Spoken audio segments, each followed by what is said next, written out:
etapa intermedia o que ya está en juicio y nos damos cuenta de algunas deficiencias que han existido propiamente en la investigación durante toda la investigación preparatoria y que en muchos casos es luego perjudicial cuando se va pasando de una etapa a otra.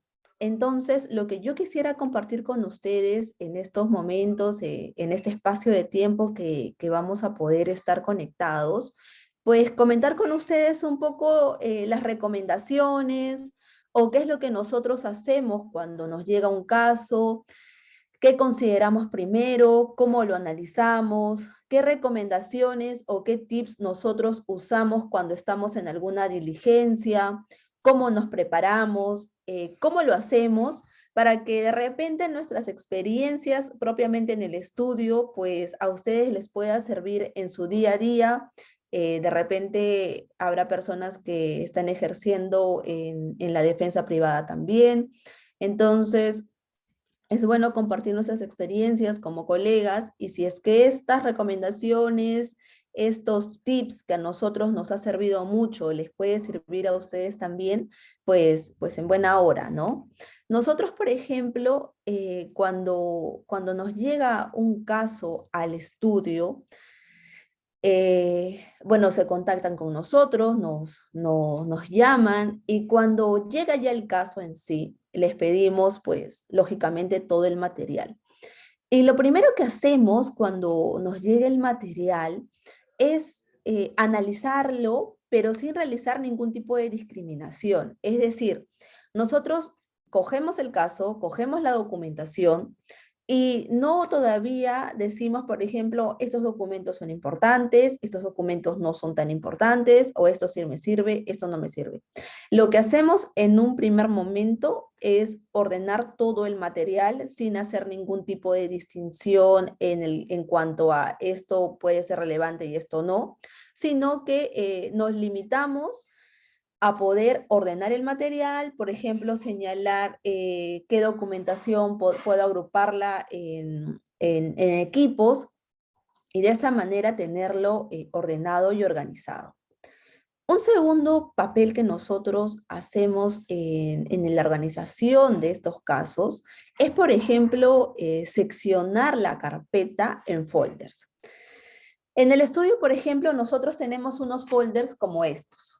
Entonces, nosotros, ¿qué es lo que hacemos? Cuando llega el caso, ya tenemos toda la documentación pertinente y ustedes saben que cuando empieza el caso, normalmente lo que van a surgir en la investigación que está haciendo la Fiscalía, pues van a surgir providencias, van a surgir disposiciones, puede ser que en ese interín también esté participando el juzgado porque se haya planteado alguna tutela, porque de repente ha habido una inadmisión, porque de repente ha habido una detención, porque de repente hubo una prisión preventiva, qué sé yo. Entonces lo que hacemos nosotros es separar la información que llega de la carpeta fiscal en folders. ¿Por qué lo hacemos de esta manera? Porque esto nos ayuda a nosotros a tener un orden. Por ejemplo, nosotros cuando tenemos la documentación y la agrupamos, hacemos un file. Por ejemplo, este file se llama disposiciones. ¿Y qué es lo que hacemos? Ponemos al inicio como una especie de índice. Entonces, este índice nos ayuda a lo siguiente. Lo armamos de una manera cronológica y ponemos, por ejemplo, disposición número 1 de fecha tal, punto número 1. Punto número 2, disposición 2 de fecha tal. Punto número 3, disposición 3 de fecha tal. Y así lo armamos en un orden cronológico. Y luego lo separamos nosotros en pestañas para que tengamos una mayor organización y para que nos sea más fácil ubicar la información. Así lo hacemos nosotros, no solamente con las disposiciones, sino también con las providencias, con las resoluciones, con cualquier tipo de documentación que se vaya a emitir. ¿Esto para qué nos sirve?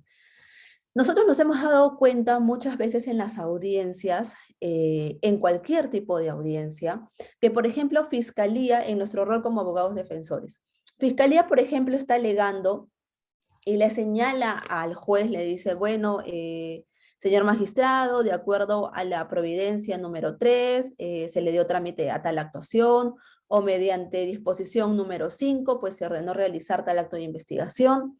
Y lo que hace el abogado en ese momento es asumir, porque está asumiendo en buena fe procesal, que la fiscalía le está diciendo algunos aspectos que son realmente ciertos.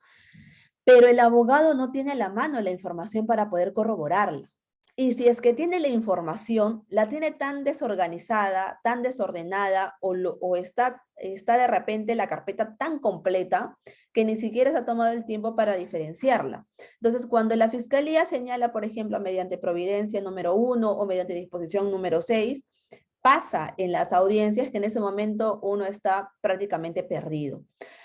Entonces, ¿esto nos ayuda a qué? Si yo tengo mis files ordenados en la audiencia, porque ustedes han podido ver las audiencias de repente que transmite el estudio cuando está en algún tipo de litigación, normalmente vamos con varios folders. Y vamos con varios folders justamente porque tenemos ahí agrupada toda la documentación. Entonces, si es que el fiscal argumenta mediante disposición número 6 de fecha tal, se programaron tales diligencias y, por ejemplo, la persona tal no acudió, nosotros automáticamente estamos con nuestro file de disposiciones, la disposición número 6, me voy a la 6 de manera automática y ubico la disposición y voy cotejando si es que efectivamente Fiscalía está diciendo algunos aspectos que sean ciertos. Porque puede pasar que de repente Fiscalía cometa un error porque se puede confundir, porque todos tenemos derecho a confundirnos, y esté señalando algún aspecto que efectivamente no se encuentra en la disposición. O a veces pasa que el mismo magistrado realiza preguntas, y cuando realiza preguntas, pues lo hace lógicamente en base a la documentación que tiene. Entonces, cuando va a realizar las preguntas, el magistrado le puede decir a la defensa, a ver, ¿mediante qué disposición se precisó la imputación de Juanito Pérez? Y de repente el fiscal puede ayudar ahí, decir, sí, fue mediante la disposición número 10, pero tratas de ubicarla y no la tienes porque todo está en desorden, o sea, todo está desorganizado, y ese es un problema que genera incluso en muchos casos indefensión porque no tienes una respuesta automática que darle al juez o que darle a la sala en ese momento. Entonces, de una u otra manera, eso genera un aspecto negativo en cuanto a la defensa. El orden para nosotros es vital. El orden para nosotros, la organización que tenemos en cada caso es bastante relevante porque nos ayuda a tener otra óptica para poder analizar el caso de una manera más coherente, de una manera más ordenada, de una manera más organizada. Y normalmente lo seccionamos de esa manera para que nos pueda ayudar con lo que nosotros estamos argumentando. Ahora en pandemia, además de tener organizado en folders, porque normalmente los folders los usábamos cuando nuestro sistema era más que nada presencial y todos íbamos a la oficina normalmente, hasta que, bueno, todos nos contagiamos por estar yendo todos los días. Pero hasta ese momento hemos cambiado ahora el sistema y manejamos un sistema virtual de la misma metodología, y vamos agregando conforme van generándose las disposiciones, providencias, resoluciones o cualquier tipo de documentación que vaya ingresando a la carpeta fiscal. Y además de eso, eso también los ayuda porque, por ejemplo, el cliente puede venir con documentación señalando esto puede servir para la teoría del caso, esto puede coadyuvar, y si ustedes tienen la documentación pues en un rincón, en otro rincón, y a la finales no saben para qué está sirviendo la información, tampoco los va a ayudar con su teoría del caso, y eso va a generar un perjuicio terrible, ni siquiera para ustedes, porque finalmente la indefensión se causa al patrocinado y el perjuicio va a ser propiamente para él. De repente para ustedes, no tanto si es que no valoran la carrera que han llevado y la vocación que tienen, pero siempre tenemos que pensar en nuestros patrocinados, en los clientes que tenemos y en la grave afectación que generaríamos si es que no fuéramos ordenados incluso con este primer aspecto.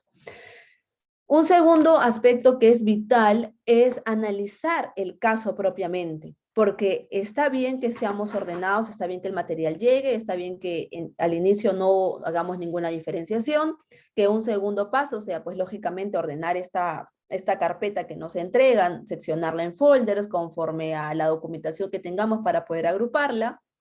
Pero un segundo aspecto sumamente relevante es analizar ya el caso. Y cuando analizamos ya el caso, el abogado tiene que saber a qué apunta en ese caso. O sea, un abogado no puede ser aquella persona que simplemente le llega un caso y lo que hace es como estar en el flotador y que te lleve el mar a donde te quiera llevar y listo. O sea, un abogado tiene que saber a dónde apunta, igual que un fiscal desde que tiene el caso sabe a dónde apunta, sabe qué es lo que quiere, qué es lo que quiere, qué es la teoría cuál es la teoría del caso que tiene y qué es lo que se podría generar con su teoría del caso.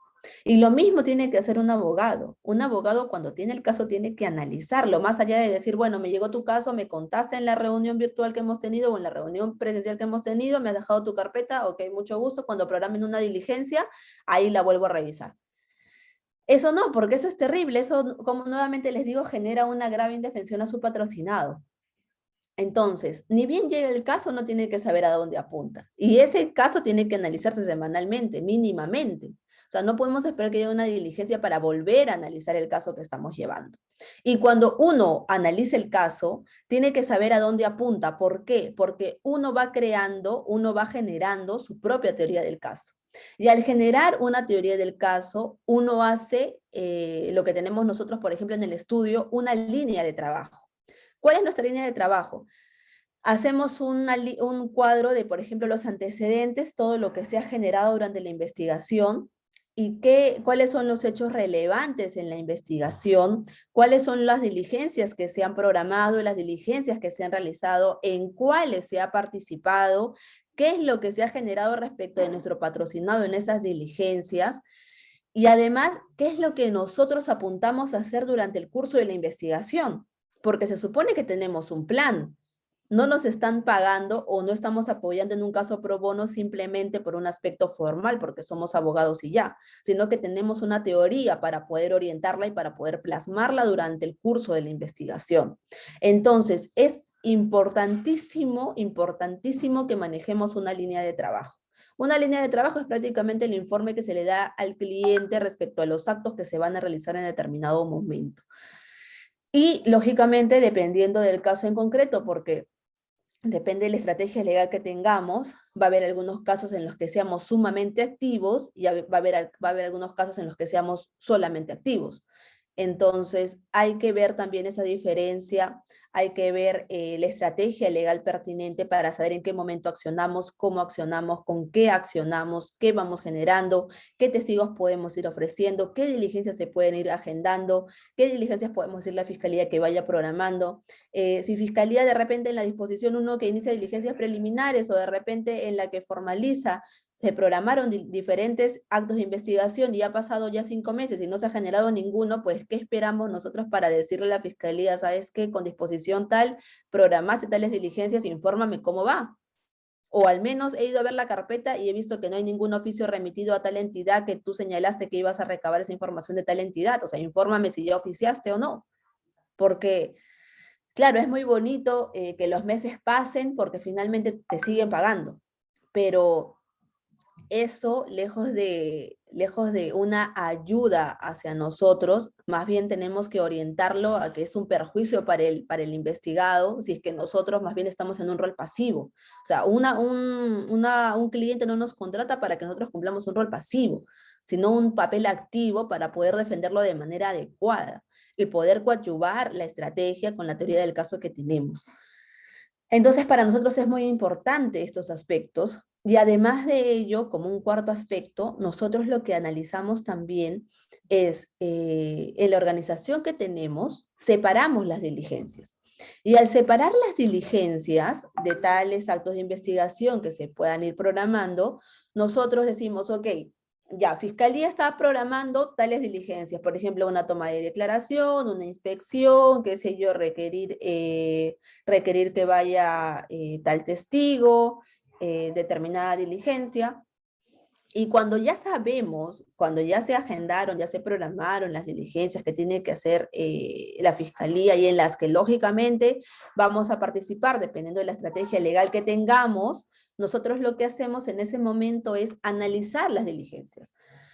Porque como les repito, no se trata de ir simplemente a cumplir, de ir porque bueno, nos han contratado y participamos y esperamos que la diligencia termine y plasmo mi firma, pongo mi sello y listo, se acabó el problema y yo ya cumplí como abogado. O sea, no, eso jamás, o sea, eso en nuestra mente no está. Para nosotros no es un mero formalismo ser abogados, sino que hay una vocación más allá de eso.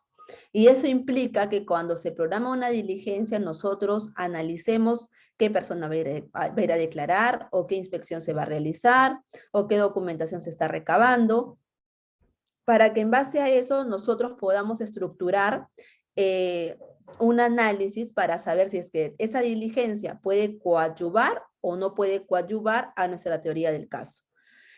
Y analizamos una especie de un FODA. Siempre hacemos nosotros un FODA en los casos que tenemos. O sea, analizamos cuáles son las fortalezas que podemos tener en esa diligencia, qué amenazas se pueden generar en esa diligencia, y siempre apuntamos a pensar no solamente como abogados defensores, sino también que vamos más allá. ¿Qué es lo que, por ejemplo, estaría pensando Fiscalía? O sea, si se programa una declaración testimonial, una declaración indagatoria. Ya, claro, yo soy la abogada defensora, yo tengo mis propias preguntas para mi patrocinado, pero preparar a mi patrocinado no implica simplemente decirle, mira, ¿sabes qué? Yo te voy a preguntar estas cosas y hay que ver si es que Fiscalía de repente no te las pregunta, yo te las pregunto, pero este es nuestro pliego de preguntas, por ejemplo. Y tú vas coordinando con tu patrocinado para que él declare lógicamente la verdad en base al pliego de preguntas que tú tienes. Pero si es que tú, por ejemplo, no te pones en la posición de qué es lo que Fiscalía podría preguntar, normalmente a tu patrocinado lo pueden incluso notar que se pone nervioso, y a veces no es que se ponga nervioso porque esté mintiendo. O sea, nosotros tenemos una falsa creencia, y digo nosotros, y ahí incluyo a todos los operadores de justicia, que cuando una persona titubea o cuando de repente mira de un lado para otro, cuando de repente se cruza las manos o qué sé yo, está nervioso, y si está nervioso es porque está mintiendo. Eso es algo totalmente falso. O sea, nosotros incluso hemos practicado nosotros mismos en hechos que son ciertos, en hechos que conocemos entre nosotros los abogados, y a veces tenemos un aspecto nervioso que se puede plasmar cuando lo señalamos, pero no por eso significa que estemos mintiendo. Lamentablemente, la policía, la fiscalía, incluso nosotros como abogados defensores y los jueces a veces pensamos que un nerviosismo implica una mentira.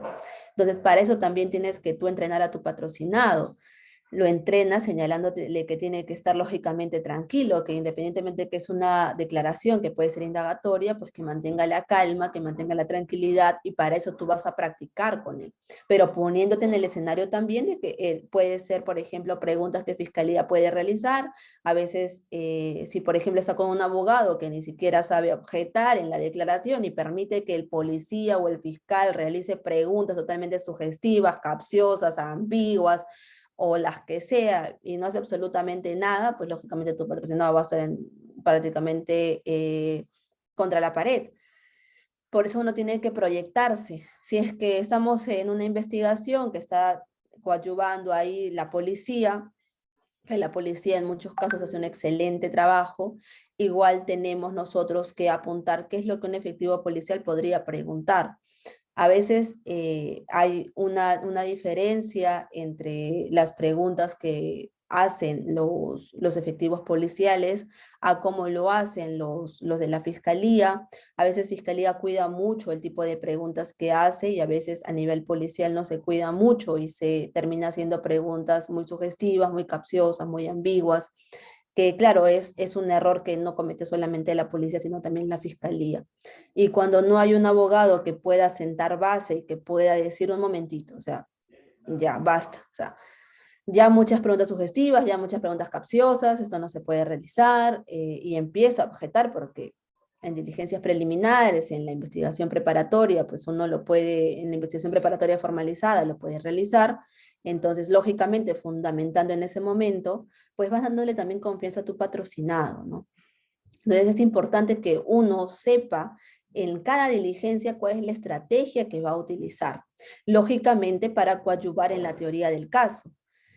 Si en algunos casos no conviene participar, pues no se participa. Particularmente yo, por ejemplo, creo que si es que mi patrocinado me dice, yo no, va a declarar un testigo X, o sea, va a declarar de repente Lino Román, y mi patrocinado me dice, bueno, yo a Lino Román no lo conozco. Es un caso de crimen organizado, Lino Román está yendo como testigo y mi patrocinado me dice, no, yo a Lino Román nunca lo he visto, o sea, ni lo conozco. Ya, eso me puede dar la tranquilidad a mí para decir, ok, perfecto. Entonces, como mi patrocinado no lo conoce, ya para qué voy a ir a la diligencia. Mira, encima fiscalías que ven casos de crimen, pues cuando hay una diligencia o cuando la policía hace una diligencia en casos de crimen, pues esto se demora, es interminable. A veces las diligencias empiezan a las 9, terminan a las 5. No, ya, pero si no lo conoce, ¿para qué voy a ir? Y yo creo que ahí se comete un grave error. O sea, particularmente, creo que se comete un grave error. ¿Por qué? Porque nada nos salva a nosotros de saber si es que, por ejemplo, le preguntan a Lino Román por nuestro patrocinado. Lino Román puede decir que no lo conoce, pero de repente se puede cometer un error material y la policía o la fiscalía, en vez de poner lo conoce, no, pone lo conoce, sí. Claro, por un error, porque todos podemos cometer errores. Pero finalmente ya se plasmó en la declaración. Y no estuve yo como su abogada para decirle en qué momento él dijo que sí lo conocía, si cuando él ha declarado, él ha señalado que no, y bueno, ha leído su declaración, la ha firmado, pero no se ha dado cuenta. Entonces no estuve yo para poder ejercer un derecho de defensa respecto de mi patrocinado.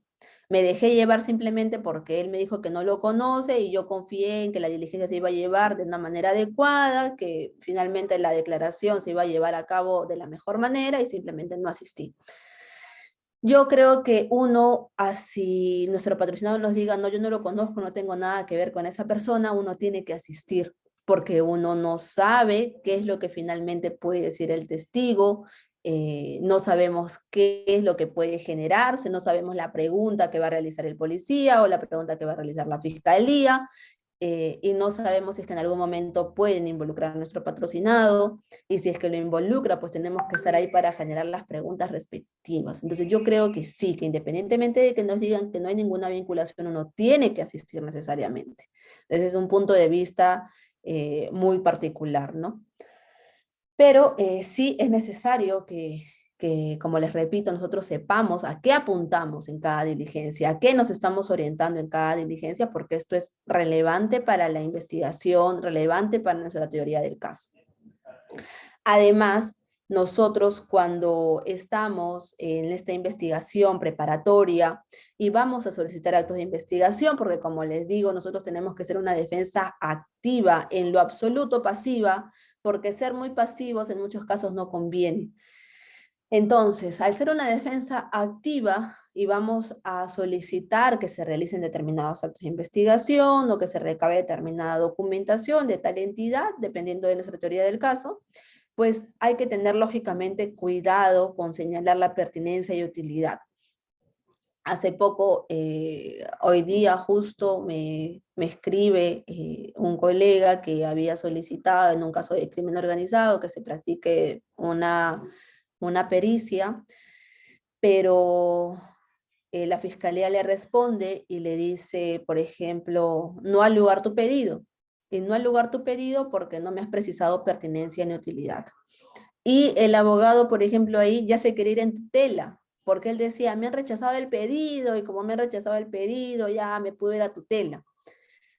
Pero, por ejemplo, si yo fuera juez en ese caso, no le daría la razón al abogado porque finalmente el fiscal no te está rechazando el pedido en sí.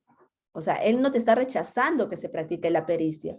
Él lo que te está diciendo es, antes de pronunciarme por tu acto de investigación que has solicitado, como todo acto de investigación, tienes tú que precisarme la pertinencia y utilidad. Entonces, precísame la pertinencia, precísame la utilidad, qué es lo que la norma establece, y yo me voy a pronunciar si es que es al lugar o es no al lugar. Y recién ahí, si es que él ya señaló la pertinencia y la utilidad, y aún así, a pesar de eso, el fiscal se lo rechaza, pues ahí recién podría acudir a ejercer el derecho que le corresponda en la vía correspondiente, ¿no? Utilizando el mecanismo legal respectivo. Pero no así. Entonces hay que tener bastante cuidado también cuando a veces nos emocionamos y vemos todo tutela, pero a veces las tutelas también tienen que ir en concordancia con lo que se ha requerido y ver también si es que te han rechazado o por qué te han rechazado. Hay que tener también bastante cuidado ahí y, lógicamente, estar preparados, por ejemplo, con una tutela o estar preparados con una inadmisión de diligencias sumariales, dependiendo del caso en concreto, dependiendo de lo que se ha requerido, dependiendo de lo que se está solicitando como acto de investigación, ¿no? Y dependiendo de la respuesta que nos pueda dar la Fiscalía en ese aspecto. Otro aspecto relevante que nosotros estamos ahora padeciendo es, por ejemplo, los problemas que nosotros como abogados, en general la fiscalía, los jueces, afrontamos con pandemia y sin pandemia, porque finalmente hay problemas que nosotros tenemos que ahora se ven más grandes, pero que finalmente siempre los hemos tenido. O sea, siempre hemos tenido determinados problemas, pero que ahora se están viendo con mayor énfasis, ¿no? Entonces, hay un aspecto que vamos a analizar aquí, que por ejemplo, hay una diligencia, nosotros que trabajamos bastante con casos de crimen organizado, hay diligencias que se programan, por ejemplo, de deslacrados. Entonces, particularmente, yo no creo que una diligencia de deslacrado, sobre todo si es que tiene que ver con mi patrocinado, se realice de manera virtual. O sea, para mí eso es imposible. O sea, eso no se podría realizar. ¿Por qué? Porque imagínense que sea un deslacrado de un sobre Manila incautado en la casa de tu patrocinado. Si ha sido de esa manera, y ya el FORL, lógicamente, está bien sellado, ¿no? Y eso lo van a deslacrar para que puedan realizar toda la documentación que puede estar dentro del sobre, y lo quieren hacer de manera virtual. En principio nos enfrentamos a varios problemas y ese es mi fundamento por el cual ya me ha pasado que me han requerido deslacrados virtuales y que yo no me he opuesto a la diligencia de deslacrado, pero sí al modo como se va a llevar a cabo, y he pedido que se realice de manera presencial.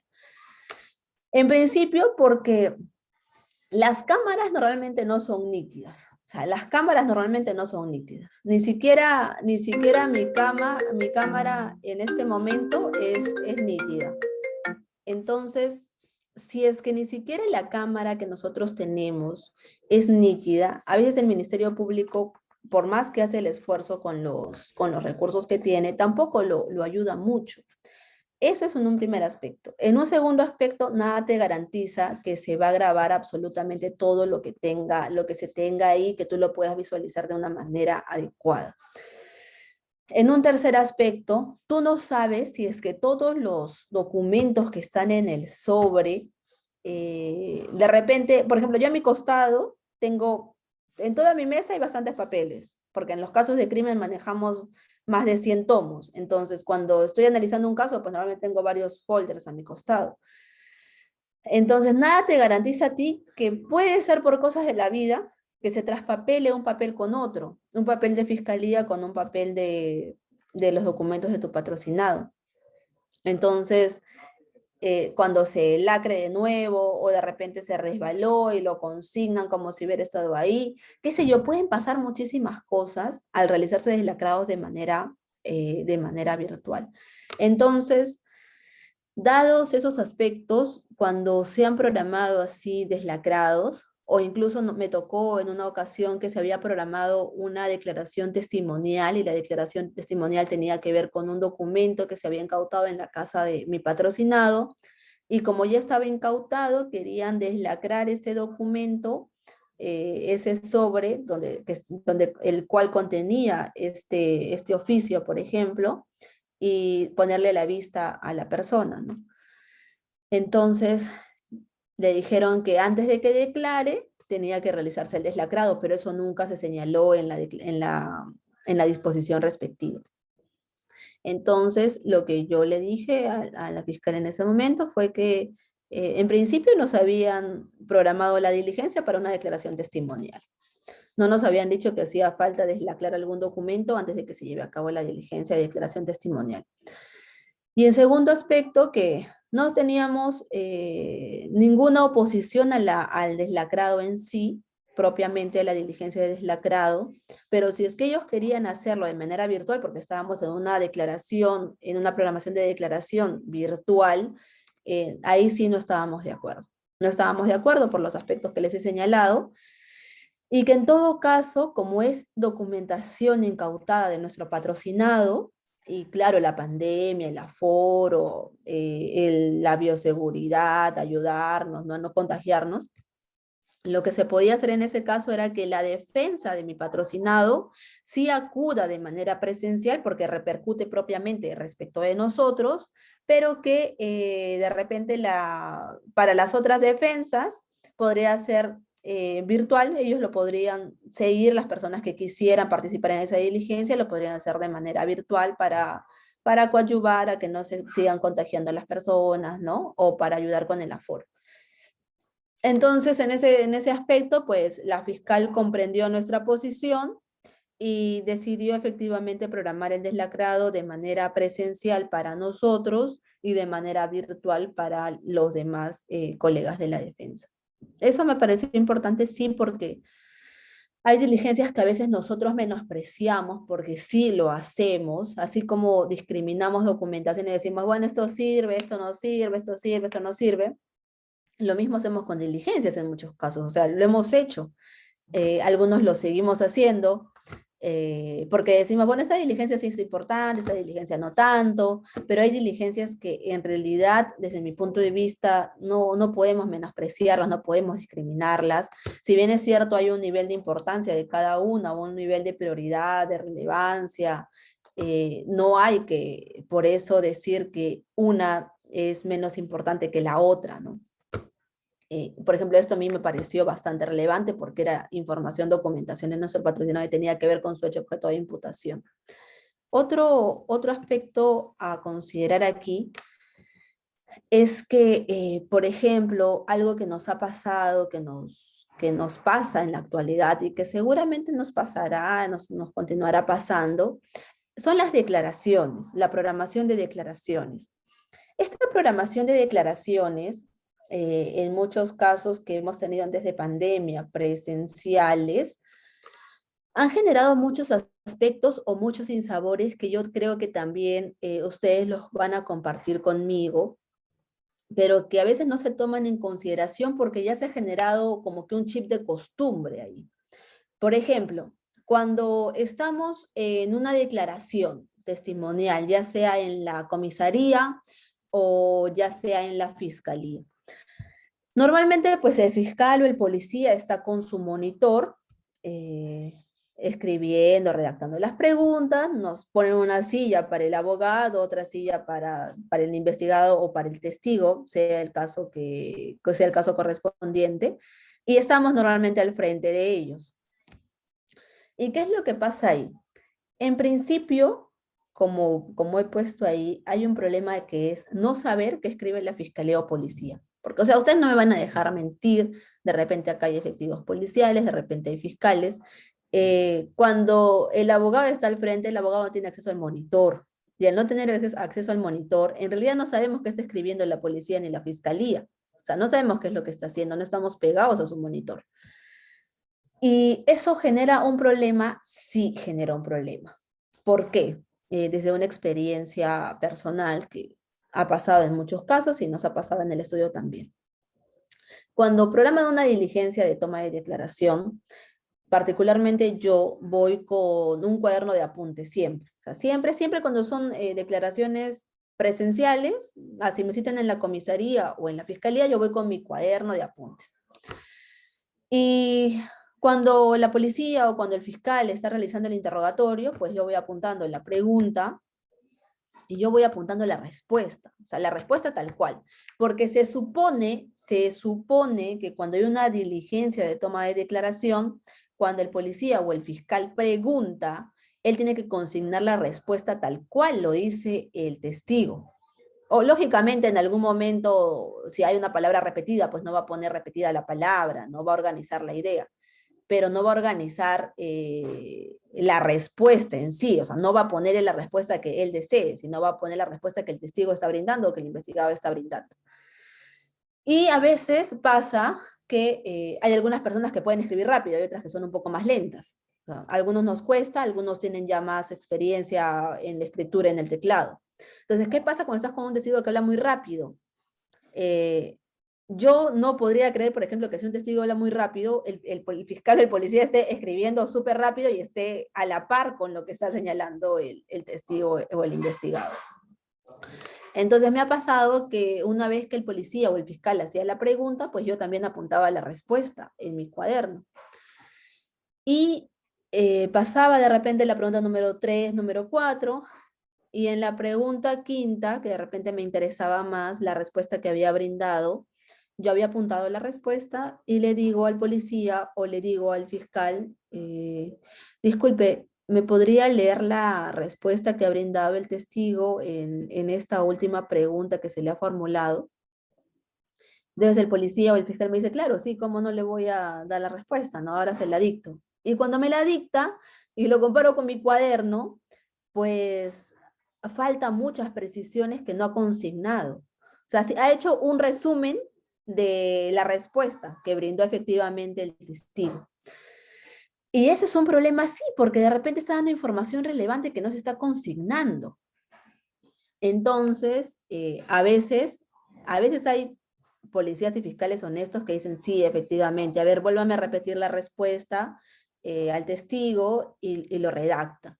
Que en realidad tampoco debería ser así, ¿ah? Porque darle la oportunidad al testigo para que declare nuevamente sobre esa pregunta, puede ser que ahora el testigo minimice la respuesta y solamente consigne lo que ya el policía leyó, cuando en realidad en un primer momento había dado más información que ayudaba para la autoría del caso. Entonces, cuando te das cuenta que los policías o los fiscales pues están escribiendo resúmenes de las respuestas brindadas, ya lo que tienes que hacer es trabajar de una manera distinta, ¿no? Ya también tu estrategia va cambiando. Por ejemplo, le vas diciendo al testigo a través del policía o a través del fiscal que vaya respondiendo de una manera lenta, de una manera pausada, y que si es que es posible, si es que si te vas dando cuenta que el policía o el fiscal no está poniendo la respuesta tal cual, pues en cada oración tendrás que cortar y decirle que te lo lea. O en todo caso, decirle que él puede estar autorizado a que grabe la declaración y que en todo caso la grabe para que consigne tal cual la respuesta que está brindando el testigo.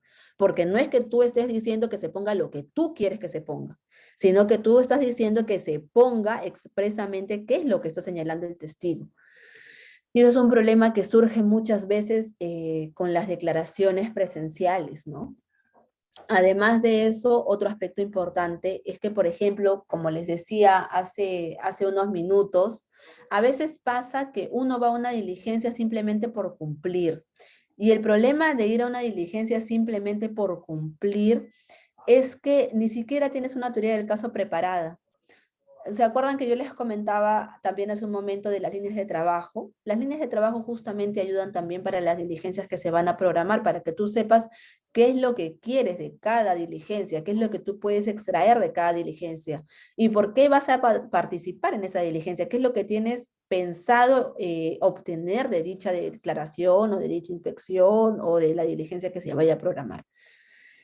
Entonces, muchos de nosotros como abogados, lo que hacemos es, ok, me están pagando por ver el caso en completo o por ver simplemente la diligencia tal, por acompañar una declaración. Entonces, bueno, yo como abogado, ¿qué hago? Ay, bueno, ya, está bien, voy a acompañar a la persona que me está contratando, ya que se lleva a cabo su declaración, bueno, yo me siento, que el policía pregunte, que el fiscal pregunte, que pongan la respuesta que quieran poner. Bueno, ya terminó, sí, ya terminó, ya, por favor, la impresión, ya firmo y me voy con eso, cumplí.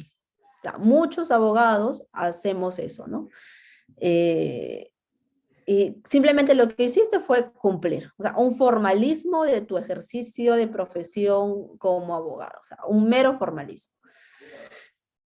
No se hace una debida actuación, no se genera una defensa eficaz, no participas adecuadamente. ¿Y por qué digo que no participas adecuadamente?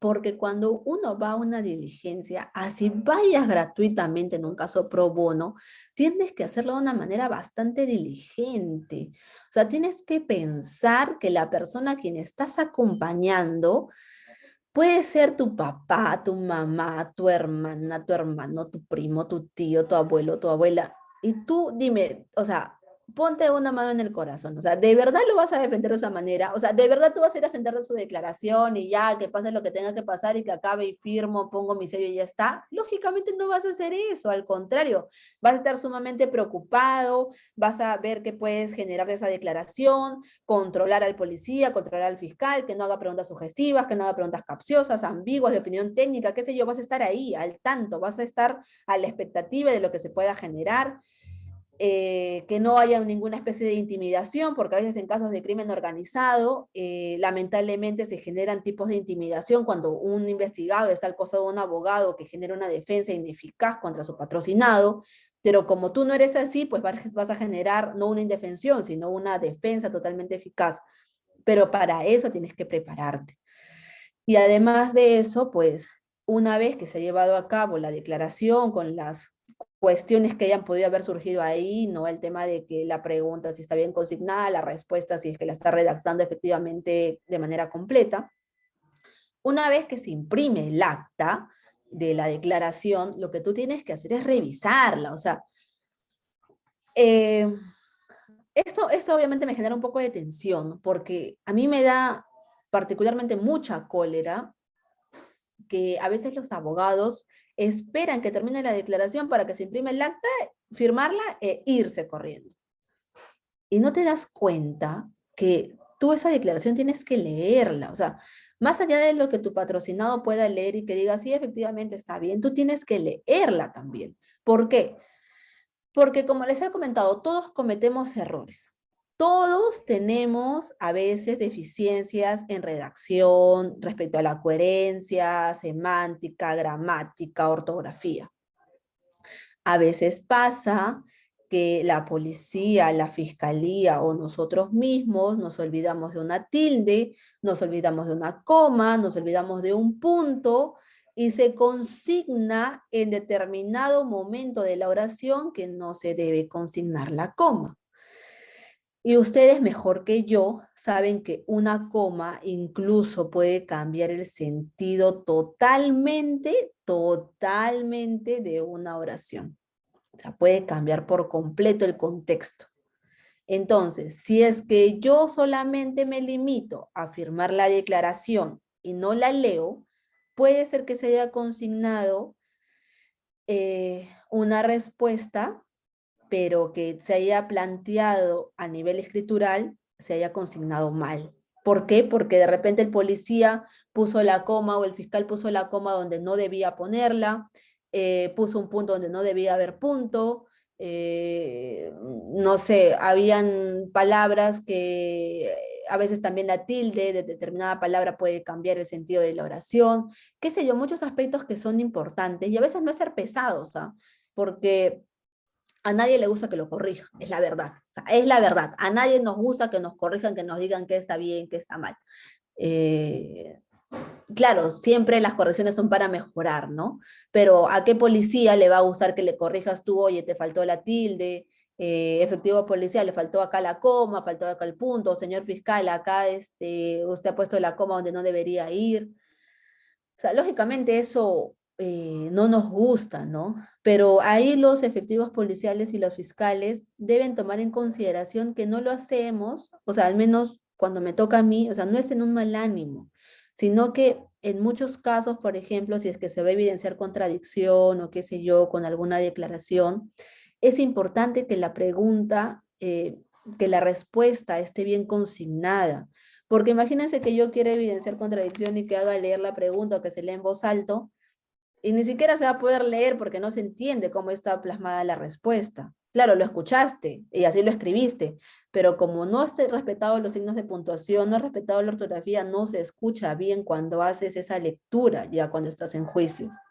Entonces, por eso hay que tener bastante cuidado. Entonces, no lo hacemos por pesados, no lo hacemos por molestosos, no lo hacemos por cargosos, sino que lo hacemos porque lo que queremos es que Si es que el caso va más allá, pues se genera una defensa eficaz, ¿no? O sea, las disculpas del caso si es que en algún momento hemos sido un poco persistentes en eso, pero esa es nuestra finalidad, ¿no? O sea, no molestar, no incomodar, sino que más bien se genere una defensa efectiva, ¿no? Entonces, estos son aspectos bastante relevantes y además otro problema que afrontamos nosotros es la poca preparación, como les había dicho. O sea, uno va a una diligencia simplemente a cumplir, a poner su sello y firmar, pero no te preparas, o sea, no piensas qué es lo que Fiscalía podría preguntar, qué es lo que de repente, si es que estamos en un caso de crimen, otros abogados respecto de sus patrocinados que tienen que ver con esta persona podrían preguntar, cuáles son las preguntas que yo podría generar. ¿Qué pasaría si, por ejemplo, yo estoy haciendo una pregunta sugestiva y la fiscal se da cuenta y me dice que no puedo porque es sugestiva? ¿Cómo la reformulo? No, de repente yo no soy muy rápida en reformular preguntas, pero si es que me estoy dando cuenta que en mi pliego que estoy haciendo aparece testigo, estoy haciendo preguntas capciosas, sugestivas, puedo decir, ¿no? Ya, si la fiscal no se da cuenta, bacán, pero imagínate que te toque un fiscal, un policía sumamente astuto, que se ha preparado un montón en tipos de preguntas, y te dice, no, esa no va, y te fundamenta por qué, te dejó sin piso, porque tu pliego ya estaba armado. Y cuando te dice reformula, o sea, pasa, o sea, y les ha pasado a ustedes seguramente que a veces el reformula te, te deja sin piso, ¿no? O sea, claro, los fiscales y los policías no pueden no pueden solicitar un reformula sin base, ¿no? Pero a veces cuando te dicen reformula la pregunta, como tú ya habías ido con tu chip de esta pregunta tiene que ir, pasa que, ok, reformula y, ok, no más preguntas. Y ¡pum! Te bajaron, pero coloquialmente, como se dice, te bajaron en una. Y se te fue y toda tu línea de estrategia respecto a tus preguntas simplemente desaparecieron.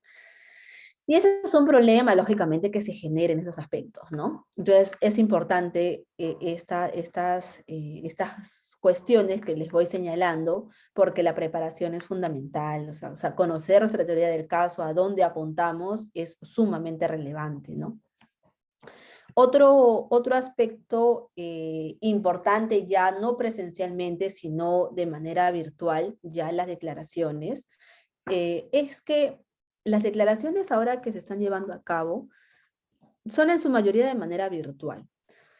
Incluso en las mismas comisarías, cuando hay casos que está llevando la policía, están realizando declaraciones, diligencias virtualmente, ¿no? Y si presencialmente ya afrontamos problemas, pues imagínense las diligencias de manera virtual. Entonces, ahí nosotros también hemos detectado varios problemas y hemos tratado de encontrarle soluciones a los problemas.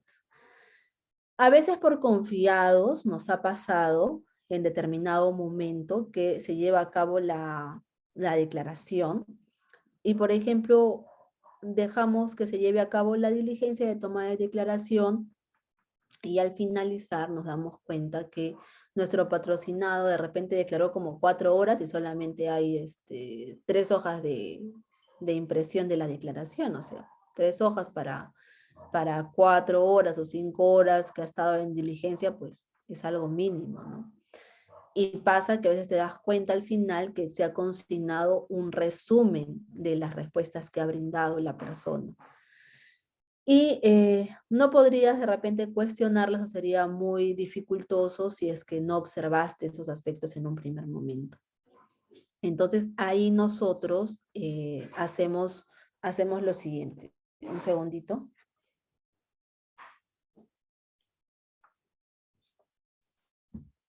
Ahí nosotros hacemos lo siguiente. Cuando nos enfrentamos de repente a diligencias así, declaraciones de manera virtual, nosotros hacemos lo siguiente, ¿no? En principio, antes, hasta que se generó un problema con el Meet, creo, las declaraciones se grababan. O sea, del mismo Meet podían grabar las declaraciones. Luego ocurrió un problema y ya dejaron de grabar las declaraciones, las diligencias. Pero para coadyuvar con eso, nosotros lo que hacemos es, al inicio de la diligencia, le pedimos al fiscal o le pedimos al policía que para luego no tener un problema y además para luego no tener que revisar el acta, que ocupa también más tiempo en revisión, que por favor comparta pantalla de la diligencia. Entonces, va formulando su pregunta, va redactando la respuesta, estamos viendo todos que se esté consignando la respuesta tal cual como lo está expresando el testigo o el investigado, que es algo ideal, porque el problema que teníamos con las diligencias presenciales era que uno no puede ver el monitor. En cambio, en las virtuales uno sí puede ver el monitor. Ustedes pueden ver qué es lo que yo puedo redactar ahorita. De repente yo te escribo, hola Lino Román, y ustedes pueden ver que estoy escribiendo, hola Lino Román. O sea, eso es lo importante aquí. Y eso genera bastante ahorro en tiempo, sí, porque si ya estamos pasando nosotros cada pregunta, cada respuesta, todos estamos observando, termina la pregunta, termina la respuesta, observaciones, no ninguna, pasamos tranquilamente al final de la diligencia, como no ha habido ninguna observación, cerramos todos conforme sí, listo. No, porque no hay ningún malentendido, porque el acta está tal cual, porque se ha brindado de una manera efectiva y todos conformes. Entonces, es importante aquí, por ejemplo, que claro, uno tiene que hacerlo dependiendo del fiscal, dependiendo del policía, ¿no? Porque en algunos casos no lo quieren hacer de esa manera, pero solicitar al principio, o sea, al iniciar la diligencia, para que luego no digan por qué no se solicitó antes, decirle que se proceda a compartir pantalla. ¿Y por qué se procede a compartir pantalla? Justamente por esto, ¿no? Un ahorro en tiempo, un ahorro en observaciones, que finalmente genera también un aspecto positivo a ellos y a nosotros. Si es que, por ejemplo, no quiere que se comparta la pantalla, te va a pasar, porque te va a pasar que vas a generar va a haber como que una especie de un sinsabor al final de la declaración si es que te das cuenta que no se ha consignado la respuesta tal cual, ¿no? Entonces, para también ahorrar ese aspecto, lo que tienes que hacer es lo siguiente. Si es que no quiere compartir pantalla, en algunos casos, por ejemplo, los fiscales graban. O sea, no lo tienen en el Meet propiamente, pero tienen, supongo que un equipo que graba las declaraciones, graba las diligencias para que todo esté en orden y esa grabación la anexan a la diligencia. Entonces, por ejemplo, ahí ustedes lo que podrían hacer es pedirle que se grabe la declaración, que se corra traslado de la grabación junto con el acta, ustedes revisan que coincida y luego dan la conformidad y hacen la firma correspondiente. Porque lo que menos se quiere aquí es que se genere una indefensión contra tu patrocinado, ¿no? Que se genere una indefensión o que se aproveche de estos problemas para que se consignen respuestas a medias, resúmenes de respuestas que finalmente no coadyuvan con nuestra teoría del caso, porque puede ser que hayan respuestas que se hayan brindado excelentemente, que el testigo esté diciendo la verdad y que esa verdad esté coadyuvando a nuestra teoría del caso y que simplemente al fiscal o al policía no la quiso redactar tal cual, o sea, hizo un resumen y esa carnecita, esa pulpa que te servía no está ahí. Y que luego cuando reclamas, no, pero yo no escuché eso, no, él no dijo eso. Y luego el testigo, no, no lo dije. Entonces te quedas sin piso porque tú sabes que sí lo dijo, pero que no se consignó. Y a veces, lógicamente, el testigo no va a estar de acuerdo con el abogado, sino va a haber personas, el policía, va a haber al fiscal y en muchos casos podría ser que por ello se genere luego otras respuestas, ¿no? O no otras respuestas, pero de repente la reducción de respuestas que se brindan en un primer momento. Entonces, por eso hay que tener también bastante cuidado. Y como siempre digo, hay que estar bastante atentos y bastante preparados a lo que se pueda ir generando en estos aspectos, ¿no? Que son sumamente relevantes, son sumamente vitales. Las declaraciones, y nuevamente lo digo, ¿no? Algunas personas también menosprecian ese tipo de diligencias y solamente acuden como un mero formalismo para firmar la diligencia, para firmar la declaración, para firmar el acta, pero no la revisan. O sea, yo soy de las personas que incluso cuando hace poco fui para que me entreguen eh, que me entreguen información, que me entreguen información tecnológica que estaba en en un equipo informático, nos pidieron que llevemos un USB, un tera para que nos proporcionen información. Yo incluso le pedí al fiscal, lejos de que estaba ya consignado en mi acta los pantallazos, ¿no? De las carpetas, los archivos, le dije que por favor me consigne también un pantallazo de las propiedades del Tera, o de la carpeta que me estaba facilitando. Porque imagínense que el disco original tenga, no sé, 5 gigabytes, pero que en el USB que me han pasado la información con esa misma denominación yo tenga 4, y que el original diga 5 y que luego yo tenga 4, obviamente me falta información, es lógico. Pero si es que yo tengo 5, o si es que la fiscalía tiene 5, a mí me han dado 4, y encima esos 4 yo he hecho que se consigne en acta, pues me va a valer, ¿no? O sea, me va a valer a mí. Pero si es que nunca lo consigné y firmé que la entrega ha sido correcta, ¿qué voy a reclamar? ¿Dónde reclamo? O sea, no puedo reclamar. Entonces hay que ser siempre por eso bastante diligentes, bastante cuidadosos. La investigación, todas las etapas son bastante importantes, ¿no? Pero yo creo que en la investigación uno tiene que tener bastante cuidado porque sobre todo se generan muchas diligencias. Claro, tenemos un mayor porcentaje de casos comunes a diferencia de los casos de crimen. Nosotros vemos más casos de crimen que casos comunes. La información es abundante, las diligencias que se programan también son bastantes, pero por eso hay que tener siempre cuidado con las diligencias que tenemos, con las diligencias que se van proyectando, que se van realizando, porque como les reitero, ¿no? Lo que se quiere es no generar indefensión a nuestros patrocinados. Eh, otro, otro aspecto bastante relevante aquí es, a ver, un segundito.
Ok, otro aspecto relevante aquí, como les había mencionado respecto de las declaraciones, era que se comparta la pantalla, ¿no? Yo creo que esto es lo principal, o sea, pedir que se comparta la pantalla para que no se genere problemas, para que se ahorren tiempo, para que sea más célere, para que coadyuve no solamente a la fiscalía o a la policía, sino también a ustedes. Y aquí en el tema de compartir pantalla, también hay que ser bastante hincapié en lo siguiente. A veces pasa que en las diligencias al testigo o al investigado le preguntan por algún documento. Y a veces lo que hacen los abogados es, ok, que se le pregunte, ¿no? Pero uno también tiene que tener en consideración lo siguiente. Si se le está preguntando por un documento, ese documento tiene que ponérsele a la vista. Pero claro, en algunos casos citan, por ejemplo, al investigado o al testigo que vaya de manera presencial y que los abogados vayan optativamente, si quieren presencial o si quieren virtual. O de repente, los investigados y los testigos de manera presencial y los abogados siempre de manera virtual. Cuando es así, acá pasa lo siguiente. Si es que se le pone a la vista al testigo y el testigo está presencialmente, lo que van a hacer es pasarle la hoja en físico al testigo. Pero de repente ese documento se ha generado recién. Tú tienes la carpeta, pero tienes los 180 tomos, y esa hojita está en el tomo 181 que todavía no se te ha corrido traslado o todavía no te han dado las copias que ya solicitaste. Entonces, lo que tienen que hacer ahí y que Fiscalía y la policía tienen que entender es que cuando hay diligencias virtuales y hay documentación que se va a poner a la vista, pues esa documentación no solamente se le tiene que poner a la vista al testigo, sino que también se tiene que poner a la vista de manera general a los abogados. ¿Esto por qué? Porque imagínense que ese documento sea relevante respecto de tu patrocinado. O sea, me pongo en casos de crimen que está yendo un testigo a declarar, ¿no? Y en ese documento mencionan de repente a mi patrocinado. ¿Puedo generar yo preguntas respecto a eso? Claro que lo puedo hacer, siempre y cuando se me ponga a la vista el documento. O sea, la fiscal puede decir, ¿no? Sí, pero eso está en el tomo 181 de la carpeta, señor abogado, y usted la tiene. Y como tú no tienes ni idea de lo que tienes guardado en tus tomos de la carpeta fiscal, es más, ni siquiera tienes idea de cuántos tomos hay en la carpeta, tú, ya, ok, está bien. Pero me ha pasado que me han dicho incluso, ¿no? Señora abogada, eso está en la carpeta fiscal, ya, eso está en el tomo tal, y ya nosotros le hemos entregado copias. Ah, pero yo tenía mi acta. Y en mi acta me decían claramente, se está entregando las copias digitalizadas de lo que tenemos hasta el momento, que es del tomo 1 al tomo 180. Y esta es mi acta de fecha tal que ha sido recién la semana pasada, y cuando iba a hacer lectura, recién también este documento no estaba, he solicitado nuevamente lectura, todavía no se ha programado, y este documento que obra en el tomo 181, primero que a pesar de haber pagado la tasa y a pesar de haber hecho lectura, no obraba, y yo creo que tampoco los demás abogados lo deben tener, porque si es que no se ha escaneado, si es que no se tenía en ese momento, pues no creo que lo tengan ahora, y no puede señalar usted de manera expresa que se me ha corrido traslado cuando yo tengo el acta y eso no ha sido así. O sea, por lo tanto, por un ejercicio de derecho de defensa eficaz, solicitamos que se ponga a la vista respecto de todos, porque no sabemos qué es lo que contiene esa documentación, ¿no? No sabemos el contenido en sí. Usted puede mencionar oficio número tal, pero yo no tengo ese oficio y no es de acceso público como para poder acceder al internet y poner el número del documento, ¿no? Entonces siempre hay que estar atentos, siempre hay que estar alertas, porque puede haber sido un error del fiscal haberme señalado eso, de decirme que ya se me habían entregado las copias y que yo tengo ese documento en mi poder. Sí, puede haber sido un error. Puede ser que si es que yo no hubiera tenido la información a la mano, le haya dicho, ok, está bien, y haya agachado mi cabeza, y bueno, pues ya que haga su diligencia como desee, sí, también. Por eso hay que tener bastante cuidado, ¿no? No es un tema de enfrentamiento, es un tema de respetos, guardan respetos. O sea, yo te respeto, tú me respetas. Tú quieres tu estrategia legal respecto a tu teoría del caso como Ministerio Público, perfecto. Yo defiendo mi teoría del caso en la visión de defensora privada, ¿no? O sea, cada uno tiene sus propias visiones, pero ninguno pasa la valla del otro, ninguno se falta el respeto, simplemente que cada uno defiende su posición, y lógicamente va a ganar quien tenga la posición jurídicamente respetable. No, no son un tema de berrinches ni un tema de generar problemas, sino un tema de hacer valer tus derechos de manera jurídica, ¿no? Eso es bastante importante. Ahora, bueno, lo que les había comentado, ¿no? No hay que firmar de inmediato la declaración, sobre todo si es que no la has leído. Por favor, tengan bastante cuidado con eso, y, y analizar bien, ¿no? Ver que efectivamente la declaración esté tal cual lo que señalaba el testigo. Lo que no se quiere es que se modifique ningún aspecto, ¿no? Obviamente si es que dijo sí, no vas a decir dijo no, ¿no? Y sobre todo si es que no tienes ninguna base para sustentarlo. Pero si es que de repente la respuesta era no y lo están cambiando así, pues ahí sí tienes que cuestionar ese aspecto, ¿no? Sobre todo si es que se ha grabado, te remites a la grabación. O sea, están tus preguntas, de repente tú has tomado apuntes, así como yo que suelo tomar mis apuntes cada vez que hay una diligencia de toma de declaración, y tú has apuntado que dijo no, pero el fiscal ha apuntado que dijo sí. Ya, ok. O sea, yo no quiero que se ponga lo que yo quiero que se ponga. O sea, yo quiero que se ponga lo que efectivamente el testigo ha dicho. Tú te remites a la grabación. Que se escuche la grabación en esa pregunta y que se consigne tal cual ha señalado el testigo, ¿no? Esos aspectos son bastante relevantes. Otros aspectos, por ejemplo, también que son importantísimos ahora y que incluso también tienen que ver con las declaraciones que se van proyectando, es un aspecto vital respecto a los registros de comunicación, pero aquí les pediría que me den, por favor, 3 minutitos para volver a conectarme, por favor.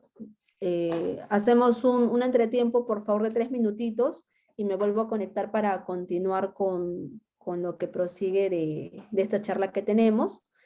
Y en 3 minutos nos volvemos a conectar, por favor.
Ya, continuamos.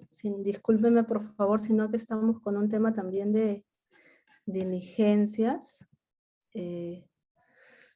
Vamos a continuar. Pasa también lo siguiente en estas declaraciones, que por ejemplo en algunos casos que existen, a veces existen preguntas respecto de registros de comunicación que se realizan, pero aquí existe un problema bastante relevante, ¿no? Que es que a veces te realizan una pregunta respecto a un registro de comunicación en base a una acta de transcripción, y lo que pasa es lo siguiente, no te hacen ver, no te ponen a la vista el acta de transcripción y tampoco te entregan el audio. Y quieren que tú declares en base solamente a un acta de transcripción. Y aquí hay que tener bastante cuidado por lo siguiente. Porque uno finalmente no sabe si el acta de transcripción está bien realizada, si está conforme a lo que se señala el audio. Entonces ahí hay que tener bastante cuidado, porque si el acta de transcripción no está como lo señala el audio, efectivamente ha habido un error de transcripción y no podrías tú declarar en base a eso. Por eso, si es que existe a veces preguntas respecto a actas de transcripción, primero se tiene que poner a la vista, pero no obstante ello, también tiene que generarse un aspecto relevante aquí, que es no solamente puedo declarar en base al acta de transcripción, sino que tengo que también saber qué es lo que se escucha del audio, qué es lo que se desprende del audio. O sea, eso es relevante. Y lo mismo pasa, por ejemplo, con las notas de agente, ¿no? O sea, con las notas de agente pasa lo mismo, ¿por qué? Porque en muchos casos también cuando hay casos de crimen organizado y hay acciones de inteligencia, pues se toma en consideración que no te ponen a la vista la nota de agente, simplemente te cuentan de qué trata esa nota de agente y te dicen que declares en base a eso, pero tú no eres un especialista como para poder responder en base a esa nota de agente, ¿no? Tú no puedes responder preguntas que sean de opinión técnica, o sea, en lo absoluto. Además de ello, es importante que, lejos de responder esta pregunta, antes de ello se te ponga a la vista también, porque tienes que saber tú sobre qué verse esa información. Pasa mucho en los casos de crimen organizado, que a veces, lamentablemente, cuando hay detenciones preliminares, ¿no? Y la policía está coadyuvando ahí con la investigación, pues se olvidan de poner en la vista los documentos, se olvidan de poner a la vista las informaciones respectivas y por eso hay que tener bastante cuidado con ello, ¿no? Bueno, aspectos que pasan también cuando estamos nosotros como abogados defensores en las comisarías, pues también surgen determinados problemas ahí, ¿no? Surgen determinados problemas porque a veces los efectivos policiales pues no permiten el ingreso de los abogados, los hacen esperar de manera innecesaria, no permiten que participen en determinadas diligencias, a veces por desconocimiento propiamente, ¿no? A veces, por ejemplo, hay casos de accidentes de tránsito, bueno, accidentes de tránsito, y piensan los efectivos policiales que un abogado no tiene absolutamente nada que ver ahí. Y no permiten el ingreso, dicen que para qué un abogado.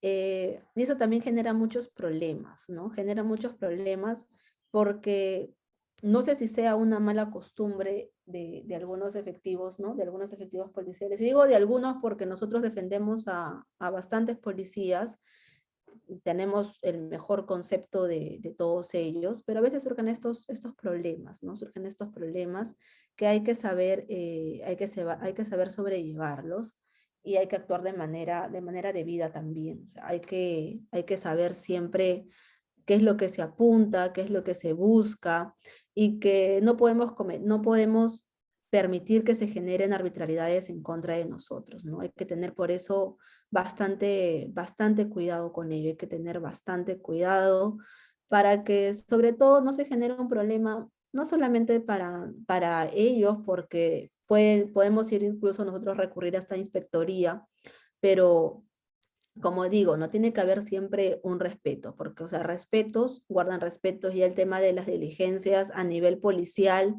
pues podemos tocarlo en un siguiente de repente diplomado, si es que se lleva a cabo, para ver también las diligencias que se llevan a cabo ahí, las actuaciones que realiza la policía, cómo actúa la defensa.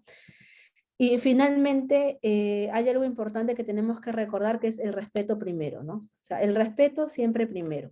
Ahora que estamos en pandemia, pues a veces nos olvidamos de la vestimenta. Sabemos que no se trata de vestir con ropa cara, sino de vestir de manera formal, el respeto que implica vestirnos de manera formal, portar lógicamente nuestra medalla cuando estamos en las audiencias. A veces incluso nos conectamos desde un vehículo. Es una falta de respeto total, porque tú a una audiencia no entras pues con tu moto, no entras con tu vehículo. Aparte, cuando tú estabas en unas audiencias presenciales, pues ibas proyectado en la audiencia. Entonces hay que tener bastante cuidado con eso. Hay que mostrar respeto no apagando la cámara, ¿no?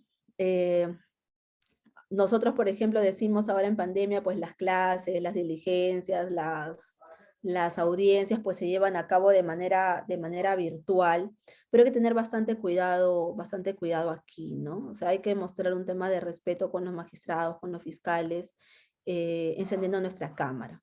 Y que los fiscales también enciendan, que los abogados también lo enciendan, que los magistrados también, porque puede ser que tú estés hablando 5 horas y que ni siquiera esté bien conectado un juez si es que estamos en una sala, ¿no? Una sala superior. Entonces hay que tener bastante cuidado con eso. Tratar de no generar esas incomodidades de que todos están con su micro prendido y todos hablan a la vez, sino un tema de respeto, pedir al juez que fije pautas, ¿no? Que de repente si es que alguien quiere tomar la palabra, pues que levante la mano, o que en algún momento, si es que hay un silencio, pues ahí pueda hablar, para que no se genere estos aspectos que a veces son un poco bochornosos, ¿no? Es importante también, como les reiteré desde el primer momento, tener todo el material separado para poder hacer una buena estructura de nuestras diligencias, para poder hacer una estructura de nuestra teoría del caso, para poder orientarlo de una mejor manera.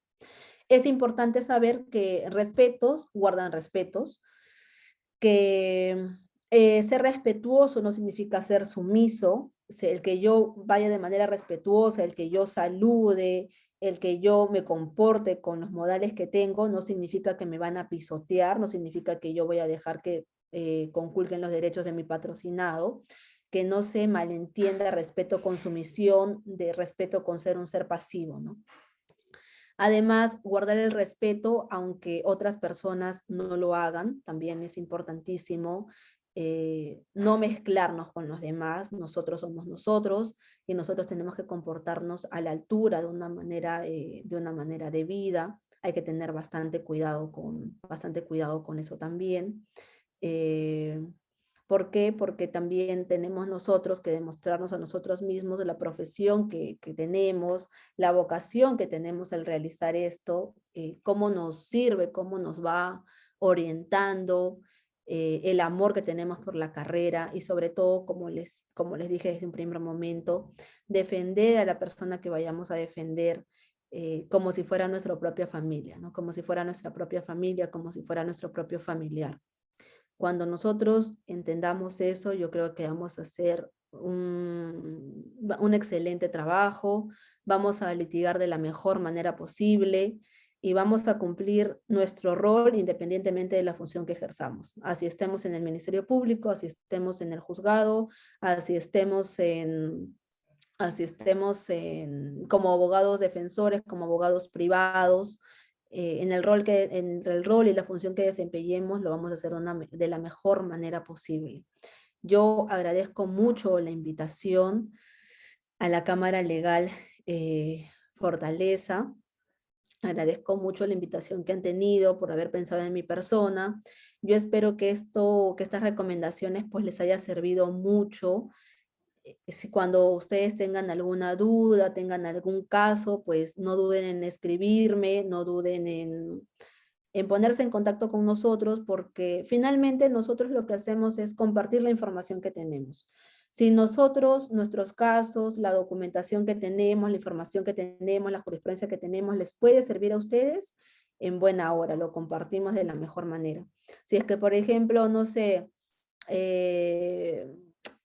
Lino Román es abogado y tiene un caso y no sabe de repente qué estrategia plantear en ese caso, o no sabe de repente si ofrece o no determinado acto de investigación, y él se comunica conmigo porque tiene la duda y yo lo puedo atender y poder conversar respecto del caso, genial, o sea, no tenemos ningún inconveniente en poder coadyuvar nosotros con ustedes de la mejor manera posible. Estamos ahí nosotros para poder compartir nuestras experiencias, poder compartir con ustedes los aspectos los cuestionamientos que puedan tener, las interrogantes que puedan tener, ¿no? Así que no duden en comunicarse conmigo si es que eso pasa. Yo les agradezco nuevamente la invitación. Estoy agradecida con las personas que se han podido quedar conmigo para poder escuchar esta charla que hemos tenido. Espero que les haya servido mucho, que haya sido bastante fructífera, que les pueda servir en su día a día, en el rol que ustedes desempeñen.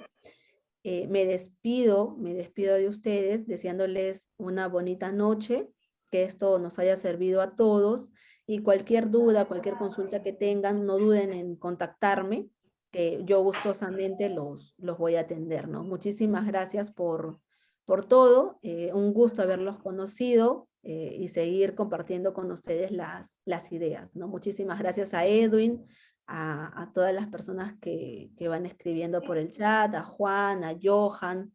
Un gusto conocerlos, un gusto de verdad conocerlos, que también me conozcan y poder compartir nuestras experiencias, ¿no? Muchísimas gracias por la invitación. Muchísimas gracias a todos ustedes. Muy amable, doctora. Gracias por su tiempo. Gracias.